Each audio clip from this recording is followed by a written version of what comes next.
Dear viewers, I bring you all the formations of passive tenses, and it will help you change the sentences from active to passive without facing any problem. लेकिन उससे पहले ज़रूरी है कि आपको active tense सारे आने चाहिए. If you know all the active tenses, then you will face no problem changing sentence from active to passive voice. लेकिन अगर आपको active tenses का नहीं पता, आपने active tenses को नहीं पढ़ा, so you must go and study about. So you must go and watch my video series on tense. मैंने सारे tenses पे जो है active tenses पे lectures बनाए हैं, present के, past के, future के, क्योंकि active tense को समझे बगैर आप passive को नहीं समझ पाएंगे. तो it's quite necessary, essential to know about active tenses to be able to understand passive tenses. Let's understand passive formation and passive tenses, के how they change. So I have all the formations for you.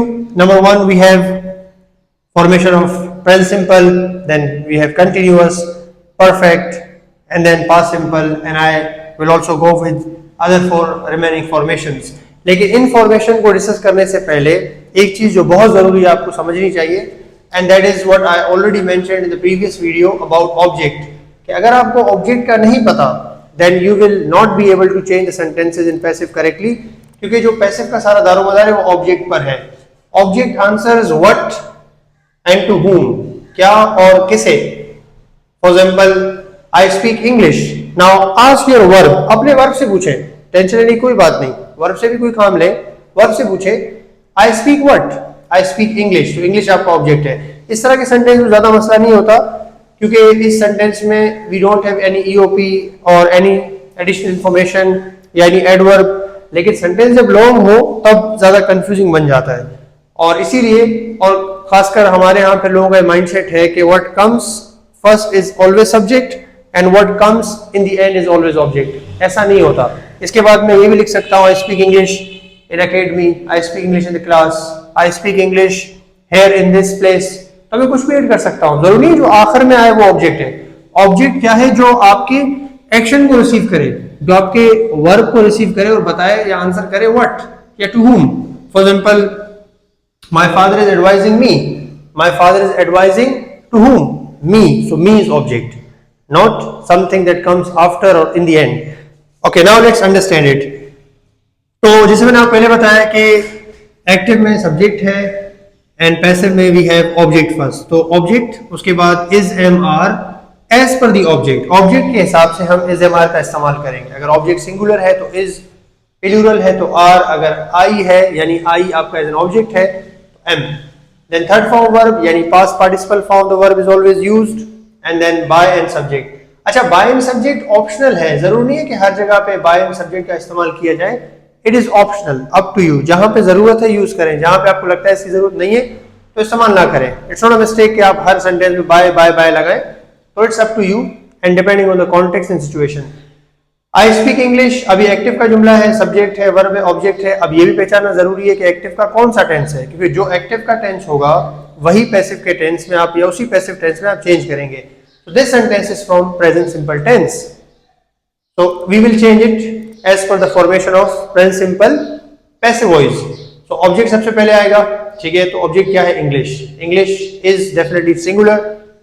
Spoken, third form speak. अच्छा, यहाँ पे ये भी जरूरी है कि you should know all three forms of the verb. Present form जो बेस फॉर्म है, या प्रेजेंट फॉर्म है SES वाला, या पास्ट फॉर्म जिसको हम सेकंड फॉर्म भी कहते हैं, and past participle and third form. कि इरेगुलर वर्ब में बच्चे फंसते हैं, वो फिर स्पीक के साथ भी स्पीक्ड लगा देते हैं, मेक को मेक्ड बना देते हैं, राइट को राइटेड बना देते हैं. तो आप थोड़ा ख्याल करें, खासकर इरेगुलर वर्ब्स के साथ आपको उनके फॉर्म्स का पता होना चाहिए, ताकि you face no problem changing them correctly in passive voice. By me, without by me. अच्छा, ये आपका हो गया प्रेजेंट सिंपल का फॉर्मेशन. तो जितने प्रेजेंट सिंपल के सेंटेंस है वो इस तरह से पैसिव में चेंज होंगे इस फॉर्मेशन के हिसाब से. Now present continuous. Object is am are, being is used in continuous tenses. चूंकि हमारे दो ही कंटीन्यूअस टेंसेस है पैसिव में, प्रेजेंट एंड पास्ट. फ्यूचर का तो कंटीन्यूअस चेंज नहीं होता. तो being shows continuity, continuous action, and then third form by and subject. This is present continuous passive formation. For example, she is teaching chemistry. This sentence is from present continuous active voice. इसका passive क्या होगा? Object वही same, chemistry is being taught. इसके बाद में कुछ और भी लिख सकता था. For example, she is teaching chemistry in this class she is teaching chemistry, in the college she is teaching chemistry to these students in the college. कुछ भी हो सकता है, लेकिन ऑब्जेक्ट आपका वही होगा जो आपके एक्शन को रिसीव करेगा, यानी chemistry. Okay, so now we have perfect tense, present perfect, passive voice, object, has and have. As per the object, आपको पता है यकीनन, अगर पता है तो अच्छी बात है, नहीं तो आपको पता होना चाहिए. Has is used with third person singular subjects, he, she, it, any third person singular, and have is used with first person, I, we, second person, and third person plural.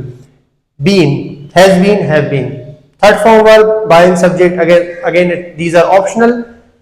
Present perfect formation of passive voice. They have sold their new house. Their new house has been sold. By them, without by them. मैंने बताया था ये by they नहीं होगा, पर change होगा, subject verb भी change होगा, they them में change होगा, them they में change होगा. ओके, तो इस तरह से प्रेजेंट कंटिन्यूअस के और प्रेजेंट परफेक्ट के आप जो एक्टिव के सेंटेंस है उनको पैसिव में इन फॉर्मेशन से आप चेंज कर सकते हैं. Now let's talk about the fourth one, that is past simple. Object was were. Was is used with first person singular I and third person singular he, she, it, and we use were with second person you, third person plural they, or any third person plural and also first person plural we. तो were उनके साथ हम उसी तरह से use करेंगे. Third form, by and subject. This is the formation of past simple passive voice. You helped us in the lurch. आपने मुश्किल में हमारी मदद की. In the lurch is an idiomatic expression which means मुश्किलात में साथ देना. So us is the object that will ultimately go first. We were helped in the lurch. By you, without by you. So these are the four formation of present tenses, 3 and also past simple tense. इस तरह से आप tense को पहले पहचाने active का कौन सा है, उसी हिसाब से आप उसको पैसिव में चेंज करें. Now let's go to the 4 other formations of passive voice. Okay, so now let's talk about the 5th formation, which is formation of past continuous. We have got object, उसके बाद we have was were as per the object of the sentence, and then being, as I said earlier, that we use being in continuous tenses to show continuity of action or continuous action. And then third form, by and subject, optional, past continuous. For example, we were watering the plants, active voice, the plants were being watered by us or without by us. Passive of past continuous, active. Now we have past perfect, object, had been, third form, by and subject, formation of past perfect passive. Okay, so for example, we have an active sentence. People had cleaned these areas. These areas had been cleaned by people or without by people. And we have the 7th one, which is future simple. Object, then will and shall as per the object. Mostly we use will, be, third form, by and subject. Future simple formation of passive tense. Government will make new policies. So object is new policies, which will come here. New policies will be made by government or without by government. So we have now future perfect. Object, will have, shall have, plus being, or will have, shall have been. Third form, by subject. Formation of future perfect. As I said कि future continuous tense को हम passive में change नहीं करते और वो नहीं की जाती क्योंकि we have already taken its helping verb in future simple. So we have she will have accomplished the project.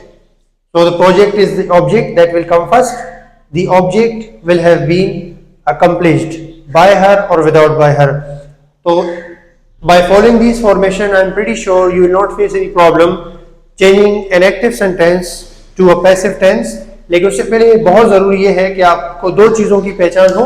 एक तो आपको ये पहचान हो कि ऑब्जेक्ट क्या है और उससे पहले आपको ये पता हो कि आप कौन से टेंस को चेंज कर रहे हैं, क्योंकि जो टेंस एक्टिव का होगा वही टेंस पैसिव का होगा. यानी आप किसी प्रेजेंट सिंपल के सेंटेंस को पास्ट सिंपल के पैसिव में चेंज नहीं कर सकते. जो एक्टिव का टेंस होगा वही उसके पैसिव के टेंस के फॉर्मेशन के हिसाब से you will change your sentence accordingly. So these are just passive tenses. I'll also be teaching you passive contractions, as I said or mentioned earlier. You have imperatives, you have WH, direct indirect object, and there are other passive contraction like modal auxiliary verbs. So वो भी आपको मैं पढ़ाऊंगा क्योंकि अक्सर exams में जो है चीज़ें रिपीटेडली आती हैं, especially if I talk about our context, so we have Balochistan board के 9th के और जो है फर्स्ट ईयर के पेपर में एक्टिव पैसिव जुमले दिए जाते हैं, 10th में और सेकंड ईयर में डायरेक्ट इनडायरेक्ट नरेशन दिए जाते हैं। उसके अलावा भी it is very important grammar topic that one must know and understand, ताकि आप किसी भी जगह पे कोई भी टेस्ट अगर दे रहे हो इंग्लिश से रिलेटेड और इंग्लिश ग्रामर से रिलेटेड,